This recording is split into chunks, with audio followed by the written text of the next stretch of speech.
उत्तमराव जानकर ने उपमुख्यमंत्री अजित पवार की आलोचना की, जिसके बाद अजित पवार गुट के विधायक अमोल मिटकरी ने जानकर की आलोचना पर पलटवार किया है। मिटकरी ने कहा कि अजित पवार का बारामती में एक फार्म हाउस है जिसमें गौशाला में गाय की देखभाली करने और गाय के गोबर हटाने के लिए एक आदमी के लिए वैकेंसी है और जानकर को वहां काम करना चाहिए। जानकरांनी उपमुख्यमंत्री अजितदादांवर अत्यंत चुकीची अशी टीका केली। जानकरांना जर या गोष्टीची जाण नसेल, अजितदादांचं एक फार्म हाऊस बारामतीला आहे आणि तिथे 55 गायीचा अत्यंत सुंदर असा मुक्त गोठा आहे।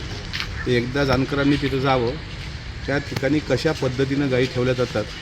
दादांचा हा जन्मजातच त्या ठिकाणी पिंड शेतकऱ्याचा आहे आणि असं असताना जानकरांनी असं जर भाष्य केलं असेल तर मी दादांकडे विनंती करेल की त्या मुक्त गायी ज्या आहेत त्यांची शेण काढायला माणसं पाहिजे तसं जागा खाली आहे असं मला कळलं, तर जानकरांच्या नावाची मी शिफारस करेल, कारण गायीचं शेण काढायला त्यांच्यासारखा उत्तम माणूस महाराष्ट्रात दुसरा कोणी नसेल असं माझं मत आहे। त्याच्यामुळे इथून पुढे आमच्या नेत्यांवर टीका करताना जरा त्यांनी स्वतःच्या जिभेला